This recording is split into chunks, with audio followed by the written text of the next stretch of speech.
Oh, hello there, yes. Well, it's kind of midweeky, isn't it? Yes. I'm still not enthused this week. I hope that I haven't, managed to mention that in any of my lessons.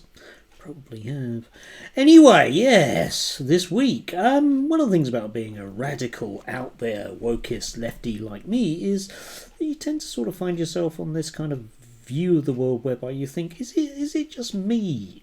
Or am I the only one that seems to understand the way that things actually work? And there was quite a bit of that yesterday. We might return to, certain asylum seekers and Quran burners a little bit later on. But I was taken by this from a friend of the channel, James S's photo taken by a concerned shopper at Tesco in Portsmouth. Yeah, concerned shoppers. They're the best sort, aren't they?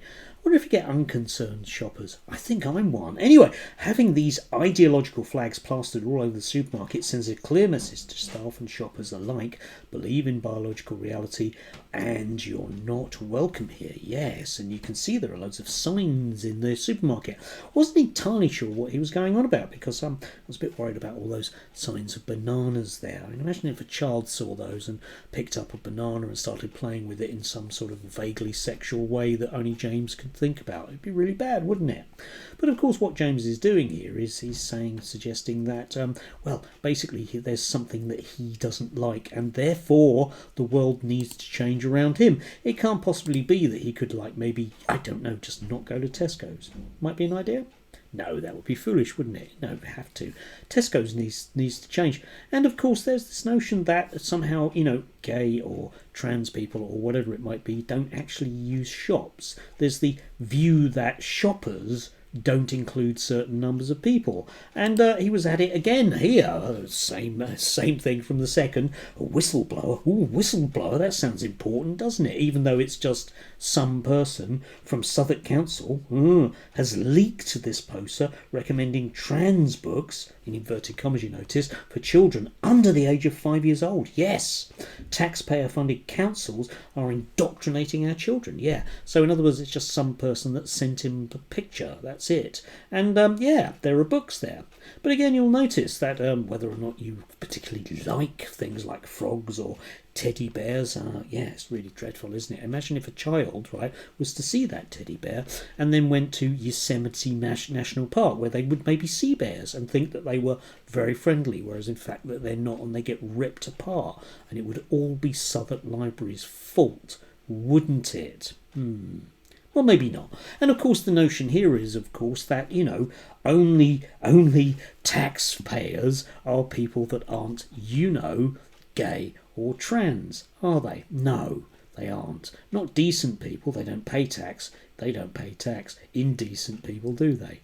I don't know, you can't really make this stuff up. And again, is it just me? Why can't trans people have books in libraries for, trans people? Or why can't, parents that make no trans people have books where they can gently introduce their children to such notions? Well, because their children will then become trans, won't they? In much the same way as if they see a picture of a banana in a supermarket, bad things will happen.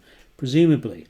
Don't believe it. And I noticed this from one of the Lotus Eaters as well, Tom Roswell. I wish they would really put woke away. Airbnb art I had to see today, and now you have to too. Yeah, and you can see it's dreadful here. But the problem I have with this is I don't really know how this is really dreadful. Is it promoting cats or blue sofas or snazzy shorts? I don't really know. Which of the messages here is basically going to turn me into a bad person who's immoral? Hard to say, really. It's one of those kind of rubbishy bits of artwork that people seem to like, isn't it? Not Tom, obviously, because he's a sensible centrist, etc.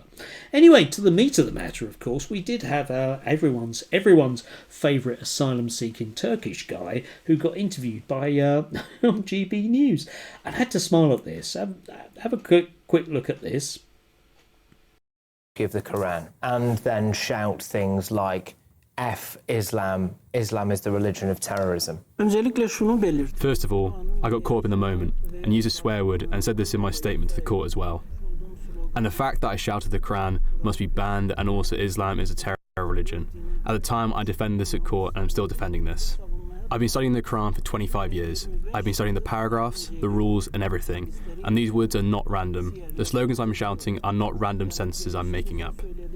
I'm an atheist, I'm an Islam critic, and I'm an activist. And I've been fighting for 25 years now. Because of the recent developments in Turkey and the fact that the country is going more and more towards Islamic propaganda, it pushed me. It caused me to have impulses against these impacts, and I got really emotive about this. Yes, I love the voiceover there actually, and the way that they've had to sort of cut Patrick and sort of doing a noddy. I love the way that this is a bloke, okay, who is basically a political extremist from Turkey who's sought asylum here, boo hiss, right? 2 boo hisses for 1, can't speak English, boo hiss, basically come to this country, decides to create a lot of trouble, boo hiss, and is now under police protection, costing us a fortune, you know, taxpayers, boo hiss. And yet, here he is as a folk hero. It really astounds me. It absolutely astounds me that people can twist themselves around certain ideas, that political extremists from other countries can come here and sponge off the taxpayers, some of whom may or may not be trans, some of whom may or may not be 5 or whatever, and they're lauded as heroes. But the actual description of this guy is an odd one. Here's the Free Speech Union, who are promoting basically you stumping up your hard-earned cash for him. Help us oppose the backdoor blasphemy law. A Turkish political refugee, political refugee, bless, has been convicted of criminal offence in Britain for burning a copy of the Quran outside the Turkish consulate in London. The FSU funded his defence. Now we need your help to fund his appeal. Yeah, because they don't want to spend any money. Yeah, or indeed there's this one. You know, there's Robert Jenrick, inevitably, because he was outmanoeuvred yesterday with his small camera crew. This decision is wrong. It revives blasphemy law that Parliament repealed. Free speech is under a threat. I have no confidence in two-tier Kia to defend the right of the public to criticise all religions. And you'll notice it's man convicted. It's not foreigner that can't speak English and doesn't understand our customs. Oh no, just a man. Yeah, it's like those people that plough into football crowds in Liverpool, and you know they're really bad and evil until you discover that they're white people that live in cul-de-sacs and are sort of respected family men whose houses cost £130,000. Didn't you know?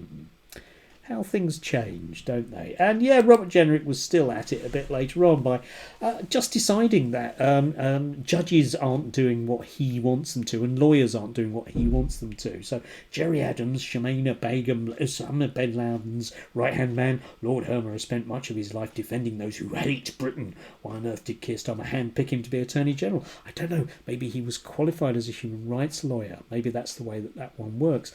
But here's Robert, of course, trying to pretend that he doesn't know the way the legal system works. Yeah, he doesn't understand, or he wants you to not understand that lawyers can decide not particular to take a case if they want to, but why would you not take a high profile case if you want to build yourself as, I don't know, somebody who might want to be Attorney General?